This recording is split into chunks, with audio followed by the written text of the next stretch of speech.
देखल जा कलवारी ग्राम सभा के पूर्व प्रधान जी गुड्डू यादव जी के आदेशानुसार ही गीत हम गावतानी। कोनो मेहरारू कहत बा अरे गड़ी गड़ी जाए हो गड़ी गड़ी जाए अरे गड़ी गड़ी जाए हो गड़ी गड़ी जाए हथवा में कलमिया गड़ी गड़ी जाए।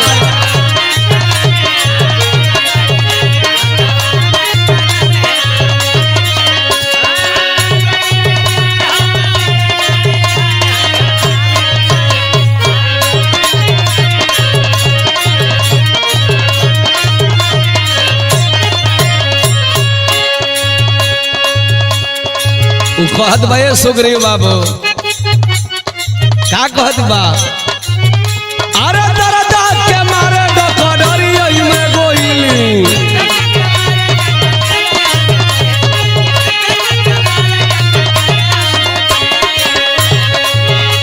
अरे दरदा के मारे डकडरिया में गइली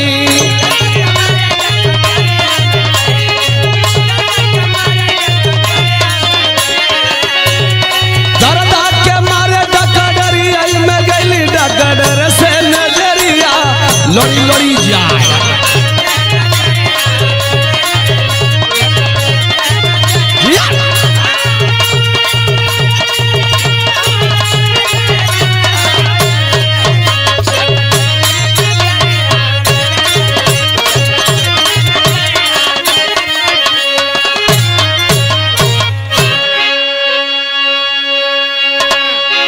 अच्छा भैया आप लोगों के बीच में एक छोटे बच्चे की कहानी। नवरत्न यादव समाजवादी शेर देखन में छोट लगे लेकिन घाव करे गंभीर। उस बच्चे की उस नवरत्न यादव की कुछ जीवनी लीला में बताने चला हूं। आवत भैया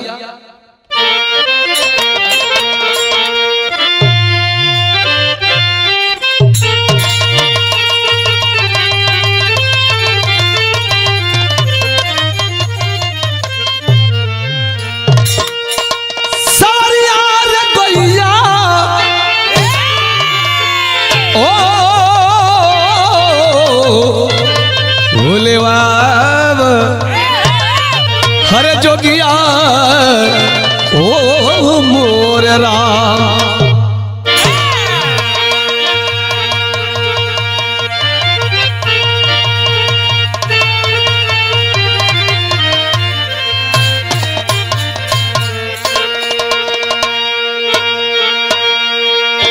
बिरहा सुनने वाला भाई लोगन के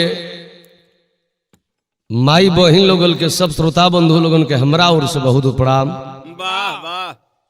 बिरहा आरभी स्टूडियो भीमपुरा में रिकॉर्डिंग होत बा। कैमरामैन है सुग्रीव विश्वकर्मा जी, रिकॉर्डिस्ट है स्टूडियो मलिकार सोनू विश्वकर्मा जी, वीडियो एडिटर हैं गोविंद साहनी जी और गुड्डू यादव जी प्रधान जी के देख रेख में बिरहा होत बा बेहद मांग पर। बिरहा छुटी राम कोल यादव म्यूजिक गाजीपुर के चैनल पर। भूमिका लगल भैया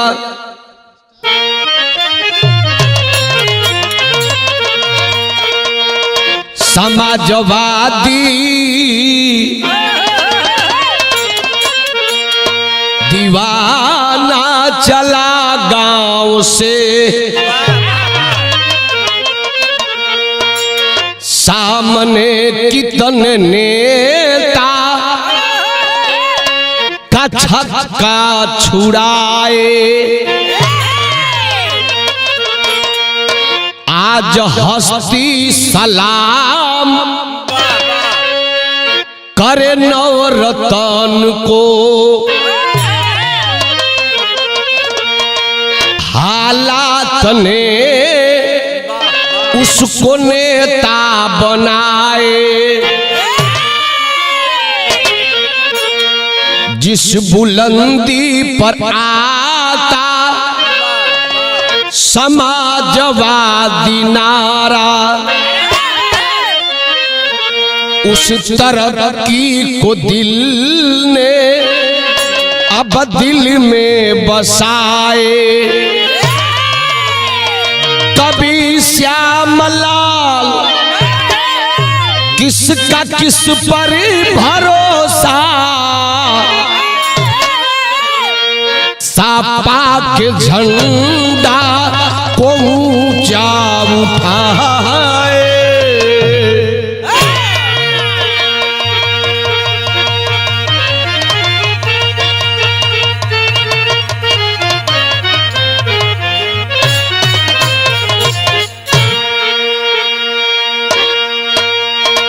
नवरत्न यादव नाम किसका है? वो कौन है जो जज्बे में बात करता है? बिरहा में एगो गजल का शुरुआत भेल मास्टर।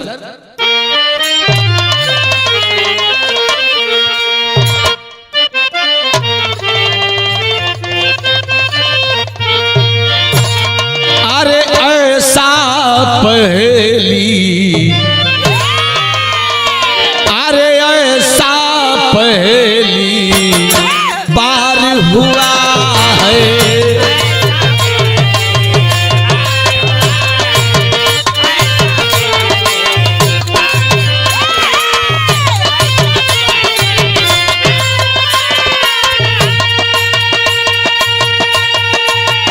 ऐसा पहली बार हुआ है,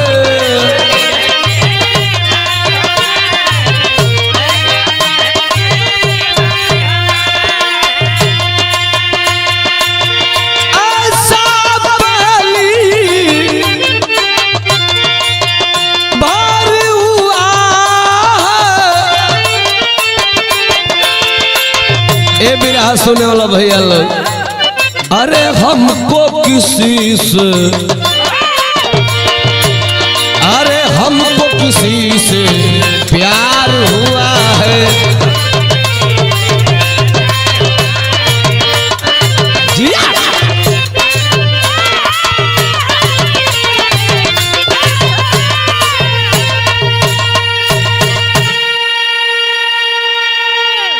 लेकिन धरती पर प्यार माई बेटा कभी होला, भाई बहन कभी होला, पति पत्नी कभी होला, नेता नेताइन कभी होला, ससुर पतोही का होला। बहुत रिश्ता होता है। लेकिन बाहर नवरत्न यादव तुमने मोहब्बत किससे कर लिया? अरे जिससे जिसका, अरे जिससे जिसका प्यार हुआ है।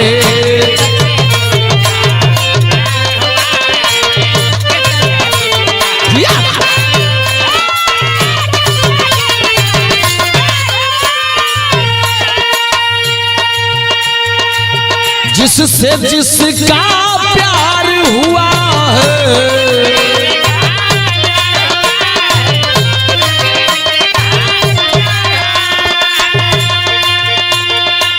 जिससे जिसका प्यार हुआ है, साइकिल का रफ्तार हुआ है, तार हुआ है।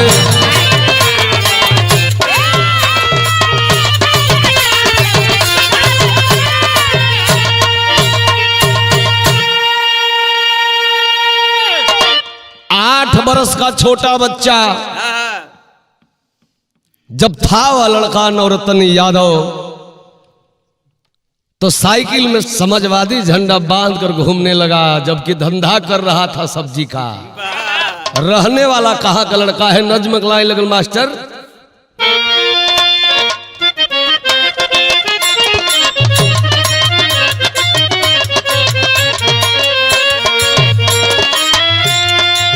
प्रांत यूपी में महाराजगंज जिला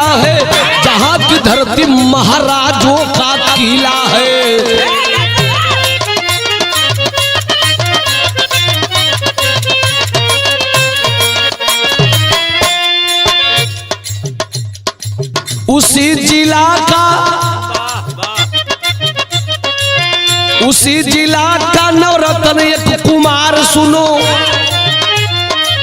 पिता सिकंदर यादव गोरखपुर पलदार सुनो।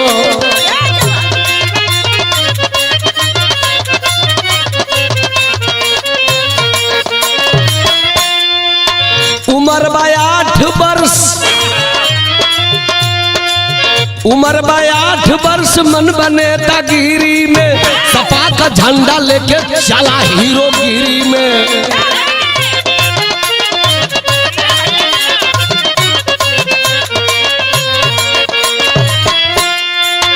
पहुंचा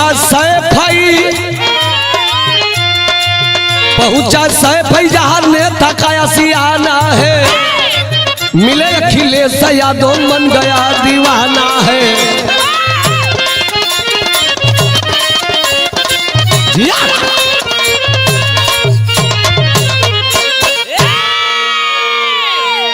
8 बरिस को उम्र में गरीब का बेटवा जो नवरत्न यादव के पिता का नाम सिकंदर यादव बा। सिकंदर यादव जी पेशा से पल्लेदारी का काम करे। कहाँ करे? गोरखपुर में। गरीबी में दिन बितावा ताड़ो। गरीब का बेटवा बा, पढ़े लिखे के क्षमता भी नहीं बा। 5-10 रुपया पावे तो हिसाब से सब्जी खरीद के मार्केट में बेचे। इतना ओकर लगाव रहल लड़का का बचपन में, 8 बरिस की उम्र में। जे के चिन्हकार पा जाओ नवरत्न तो कह के अनिरुद्ध चाचा हमार सब्जिया ले ला। पैसा नहीं के लिया तोरी झोरो में डाल दी, अगली बाजार के पैसा दे दी है। बतियावे में निपुण और स्वच्छ विचार है उसका। लेकिन गांव में गरीब का बेटा बा, झंडा लेके घूमे तो लोग कहीं देखा नेता बनी। लेकिन बिरहा सुनने वाला भैया लोग, कोई भी कामयाब बनता है तो कोई गरीब का ही बेटा बनता है। चाहे भर्ती हो, पढ़ाई हो, लिखाई हो। अमीर का बेटा से क्या बनता हो? तो बाप को कमैले हो, कोई बाप के विरासत पर राज करके है। ए भैया, आखिरकार धीरे धीरे समय बीतल। नवरत्न यादव को खबर मिली कि धरती पुत्र माननीय मुलायम सिंह यादव जी इस दुनिया को छोड़कर चल बसे। दिल में हौसला लेकर के गरीब का बेटा चला है महाराजगंज से सैफई की ओर। पकड़ लिया गया लड़का रेलवे में, 2 दिन बंद भी था, लेकिन माना नहीं। पहुंच गया माननीय मुलायम सिंह यादव जी के दरवाजे पर। जब अखिलेश यादव से मुलाकात हुई तब भैल का बाबू तनी रानी सरंगा का तर्ज लगल।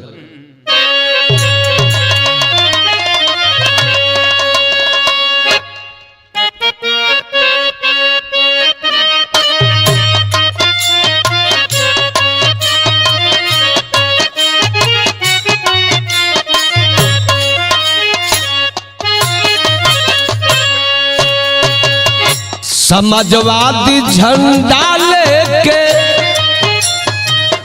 नवरत्न कूदी गईले, नवरत्न कूदी गईले, बन गईले नेता जूझारी।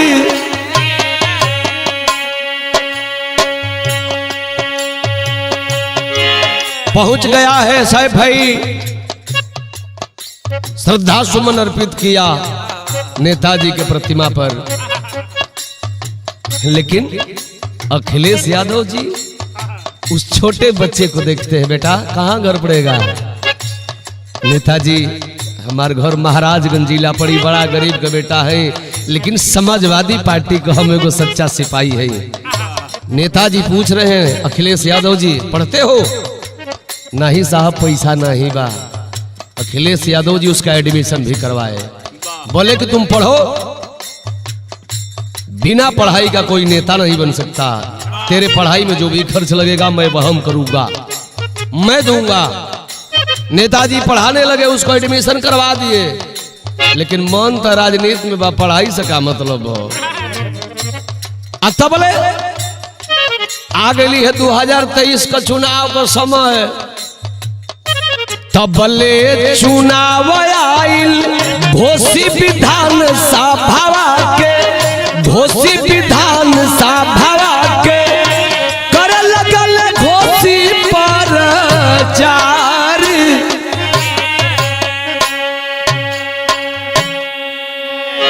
छोटा बच्चा आया, आ गया मऊ में, घोषी विधानसभा में आया, जहां के प्रत्याशी थे समाजवादी पार्टी से बाबू सुधाकर सिंह जी, जिनके साथ चुनाव प्रचार में लगल तो भइल का तरज लगिल भैया।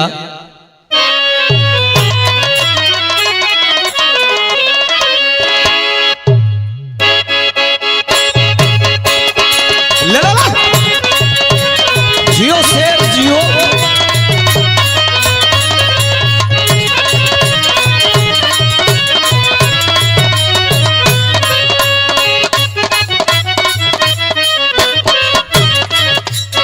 अनिरुद्ध भाई तोहरो जोड़ा नहीं खे, देखा प्रधान जी बड़ा गो का चक्का धुन बजा देलन, आई दूसरा का मैटर नहीं खा बजावत, अपने मलकनिया का मैटर बजावत जी।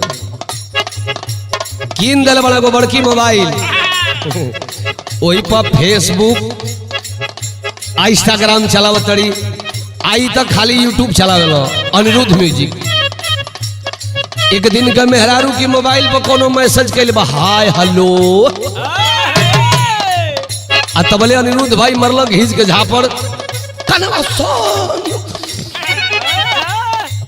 मार के झनकवा हमर तब कहताड़ा। अरे जब से जुड़ल बारी इंस्टाग्राम से,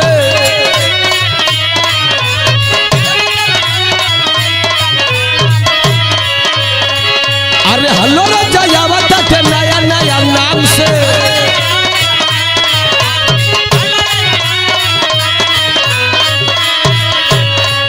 करतई कन्नौर बारी खोजत के हुआ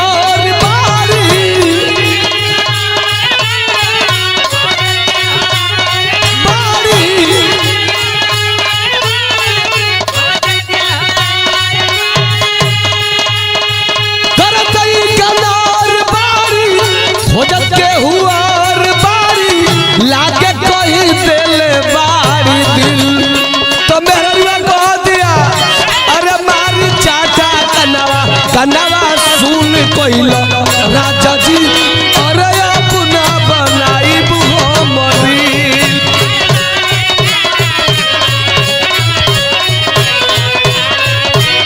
अरे अपना बनाई मरी।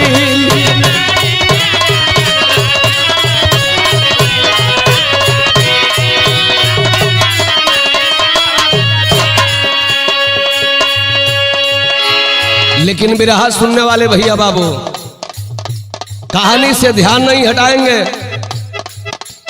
समय भी बीत गई है। नवरत्न यादव को उम्र 12 साल का हो गई बात, धीरे धीरे प्रचार में लगल हुआ, तब भइल का, अरे पहुंचा नवरत्न सुधाकर के चुनाव में,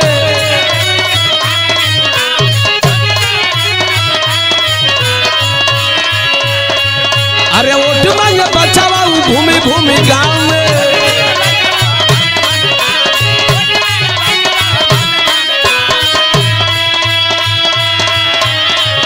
काका ये कोई गईले सरता लगाई गईले,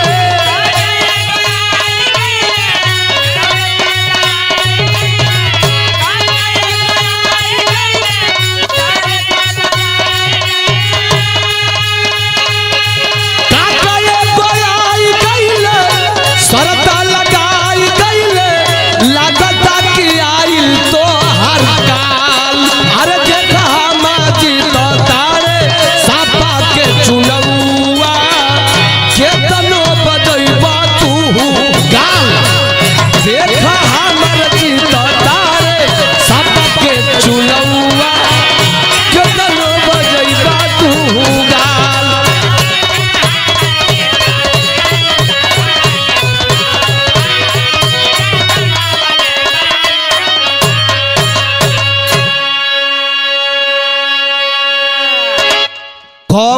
लइका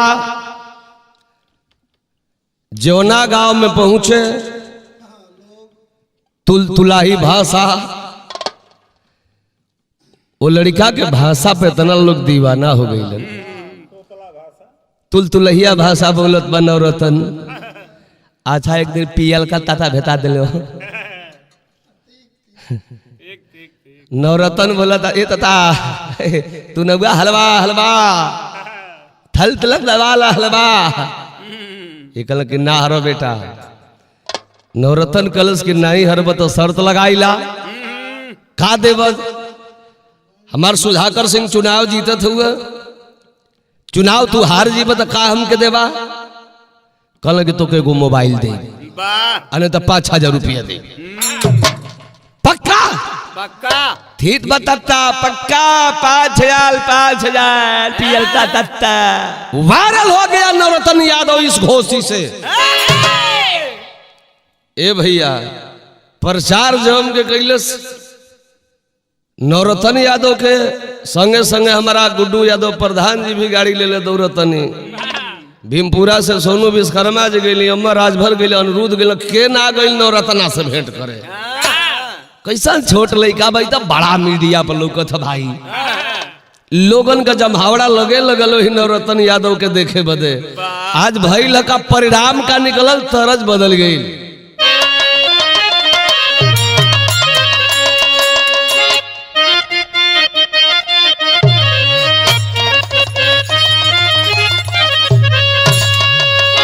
कौनो मेहरारू अपना मरद से कहले रहल अमर भाई अरे डूबी मारब ये राजा, अरे डूबी मारब ये राजा, जही बजो पुरुब के देसावा।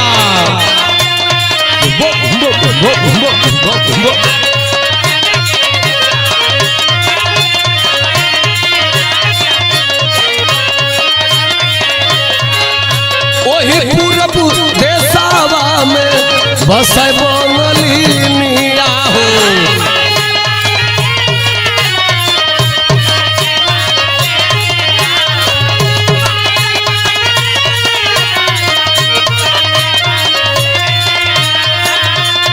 अरे जदुआ चलाई मतिया मारली गए राजा, जदुआ चलाई मतिया मारली गए राजा, जही बजो पुरूब के देसावा डूबी मारा ये राजा, जही बजो पुरूब के देसावा।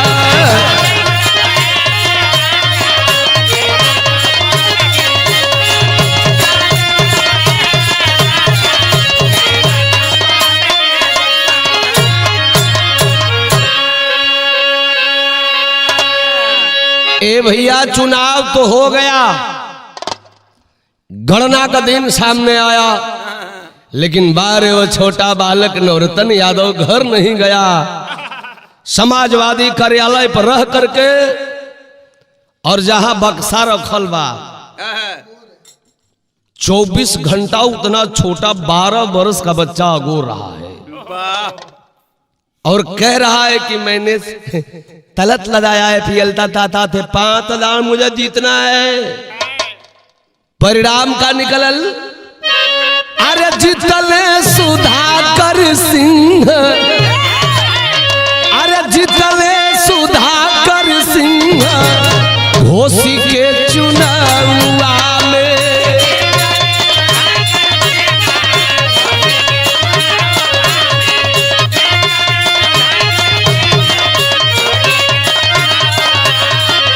बन गईले हीरो रतन वही लखनऊआ में, बन गईले हीरो रतन वही लखनऊआ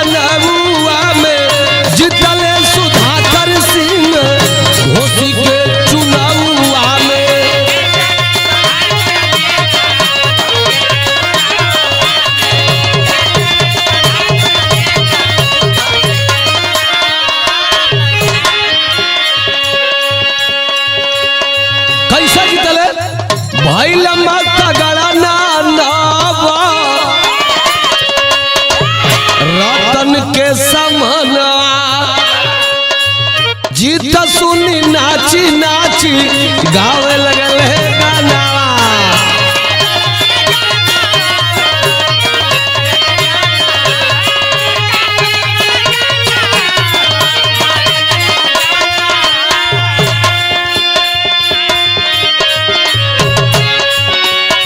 पियर का चाचा मारा ले कुल्हाड़ी अपने पाऊआ में, पियर का चाचा मारा ले कुल्हाड़ी अपने पाऊआ में। अरे जीतले सुधाकर सिंह घोसी के चुनावा में।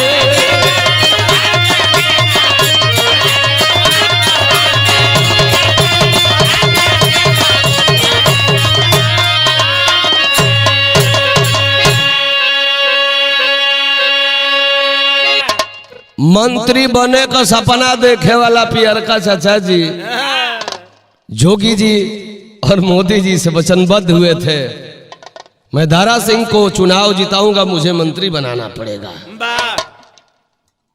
सपना अधूरा रह गया और उस चुनाव का हीरो बन गया नवरत्न यादव।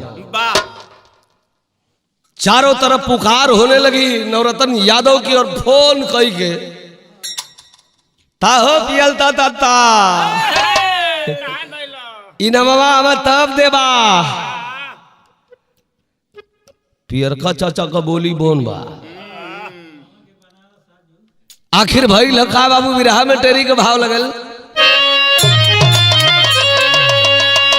अरे हसाई अब ना यूपी में होई है, 2024 में झंडा सपा का खूब लहराई।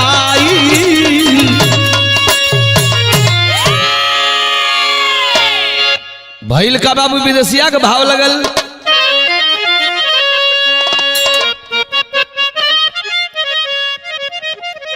यहाँ का चुनाव तो बीत गया, घोसी मऊ का अब चुनाव चलने लगा Madhya Pradesh.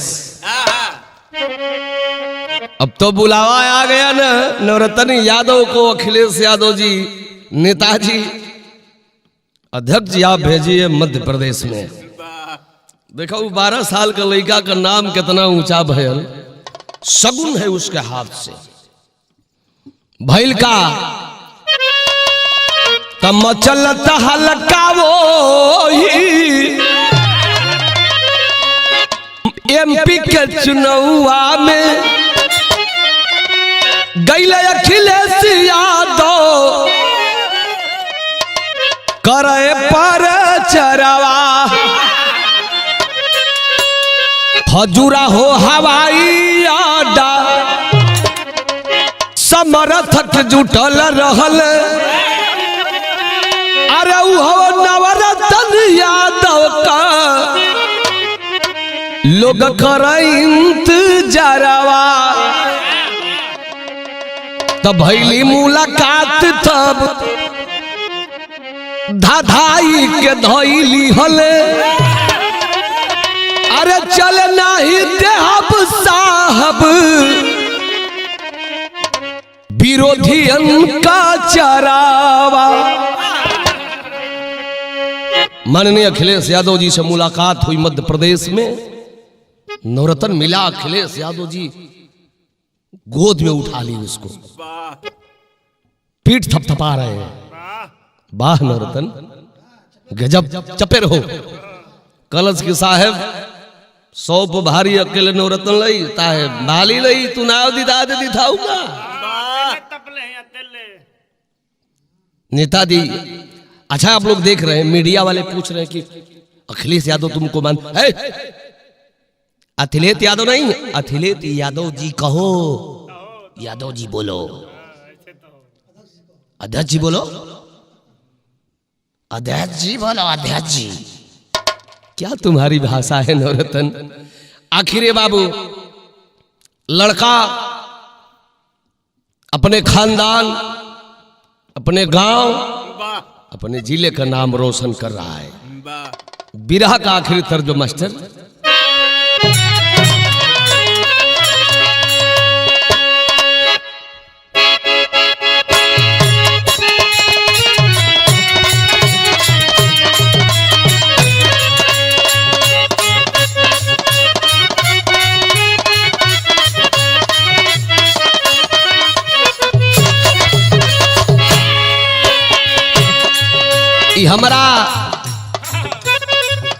Cameraman Sugriv Vishwakarma camera focus करो।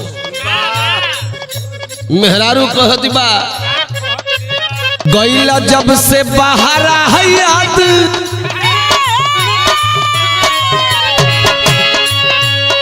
कहत बा कि जाए मठी लगन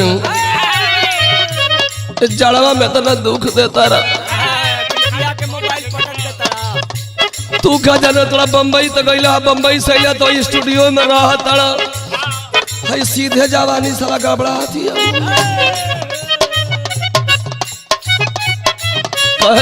मेरे रुआ गईला जब से बाहर याद आवे बार बार हो चिड़ैया बन के उड़ी गईला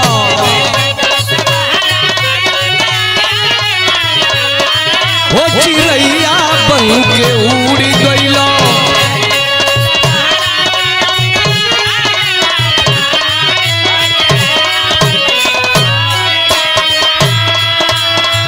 गईला जब से बाहर याद अब बार बार हो चिड़ैया बन के उड़ गईला राजा जी हमार हो चिड़ैया बन के उड़ गईला।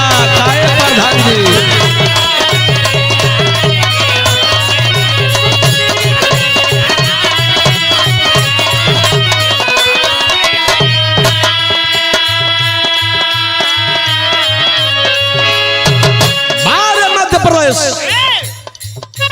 यूपी में गली गली में शोर है।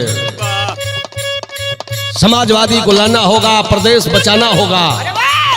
लेकिन आज मध्य प्रदेश के गली गली में वारे अखिलेश यादव जी एक गरीब के झोपड़ी में बैठ करके बाटी चोखाया आपने खाया तो गरीबों के दिल में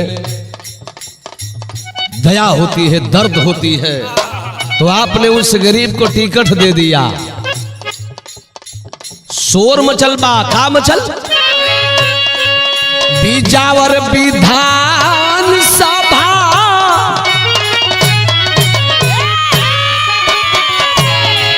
बिजावर विधान सभा भरल बाहुकार हो कि सापा के लहरावल जाई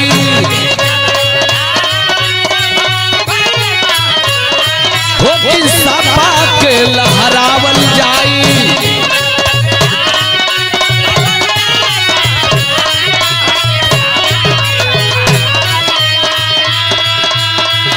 बिजावर विधान सभा भरल बललकार हो कि सापा के लहरावल जाई तो हरा बाजार हो कि साइकिल के लहरावल जाई।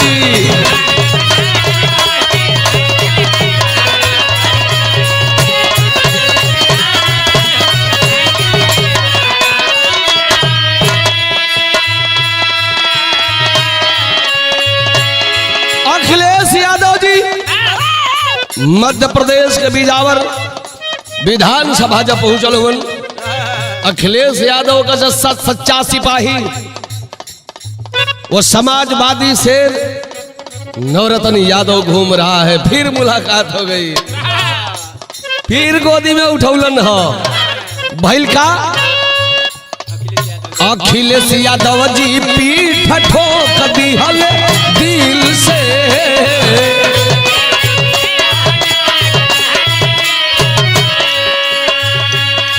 नवरत्न यादव घूमे लगल साइकिल से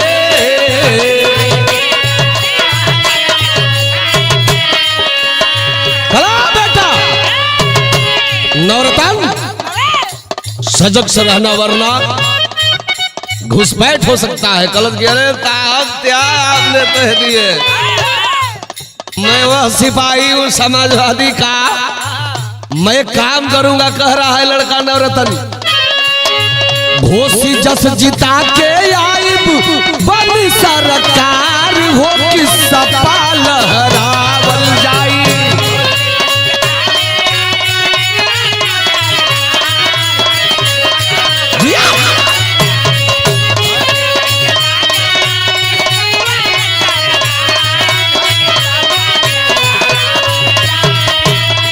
घोसी जस जिता के आइब बड़ी सरकार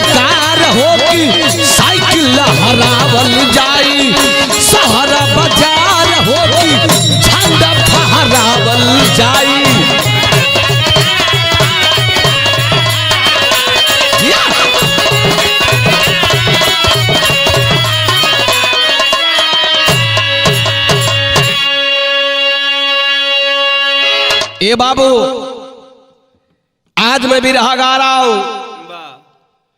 चुनाव तो मध्य प्रदेश का भी बीत चुका है, लेकिन घोषणा बाकी है। शायद 4 दिसंबर के घोषणा होगी। अब मान लो कि आधार पर तो मीडिया वाले को निकालत हो कि इनकी सरकार बन रही है तो उनकी बन रही है। अब क्या होगा, सबकी किस्मत बक्से में बंद है। बिरहा में अल्लाह का भाव लगल।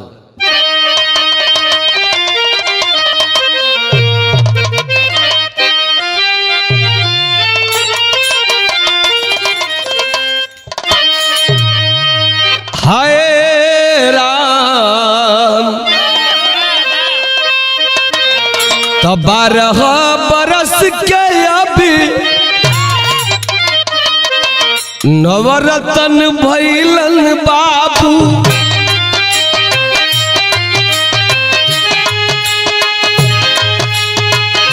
कैले कमाल यही देश दरमियान,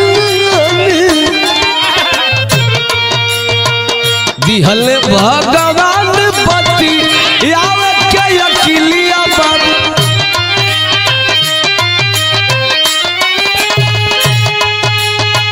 नेता बन के घूमे चुनाव में महान, झेलले गरीबिया में माई बाबू ससतिया साए।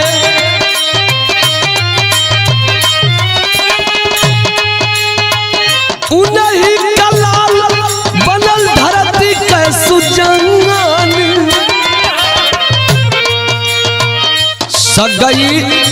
सगरी सपाई कर परल बा नजरिया उन पे।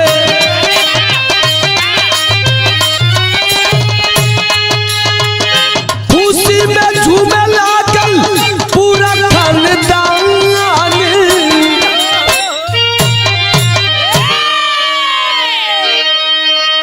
बाहर नवरतन यादव का माई के अचरा, जोने अचरा में नवरतन जैसन बेटवा का जन्म भइल कि अपने बुद्धि, अपने दिमाग और अपने परिश्रम से अखिलेश यादव जी से मुलाकात करवा दिया। अखिलेश यादव जी उनके पिता, उनके माँ, उनके बड़े पिता से पूछे कुछ चाहिए तो बताइए। नहीं साहब, दर्शन हो गया तो हम लोग धन्य हो गए। लेकिन मुझे ऐसा विश्वास है कि वह लड़का खानदान का नाम रोशन करेगा, गांव का करेगा, जिले का करेगा, प्रदेश का करेगा और एक दिन बहुत बड़ा नेता भी बनेगा और उसकी गरीबी भी दूर हो जाएगी। खड़ी में बताओ गिल बाबू।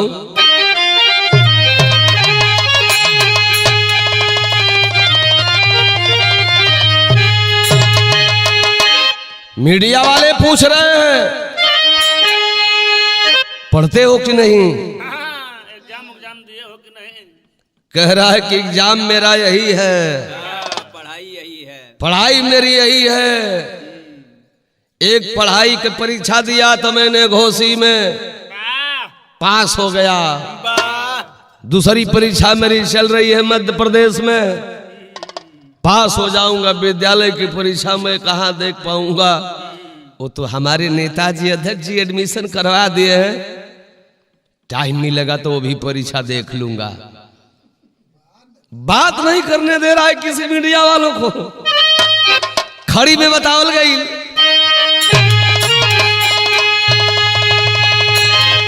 तो सब कुछ त्याग नवरतन जनाय दिहले, अरे ऐसा पाक का झंडा उठाई लिहले।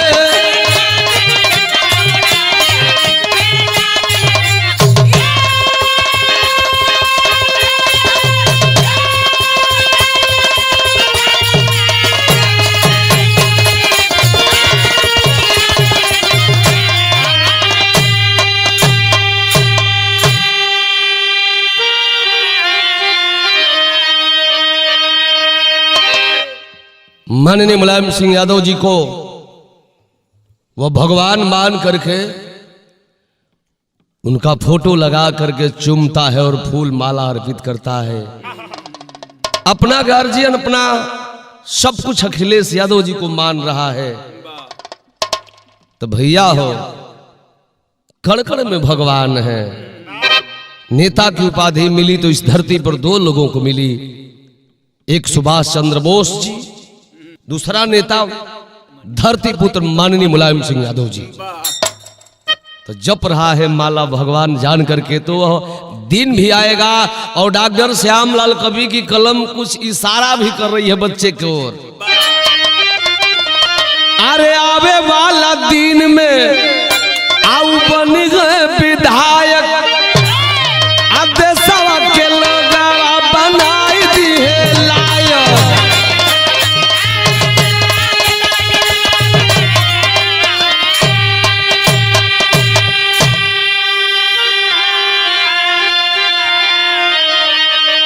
अरे अपन छवि अपन बनाय लिहले,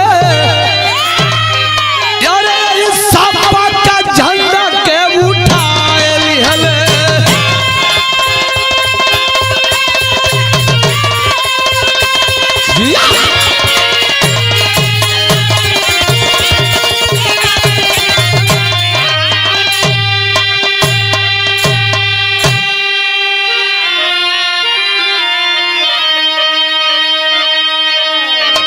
मेरा बिरहा यही समाप्त हुआ और मेरा भी मन किया कि थोड़ा उस बच्चे के बारे में कुछ गा दिया जाए जो इतना मेहनत कर रहा है लड़का। भगवान करे उसकी उम्र आगे बढ़े, नेता बने, विधायक बने, सांसद बने, मंत्री बने। शुभ कामना होगी हम कलाकारों की ओर से। आखिरी लाइन मास्टर, जय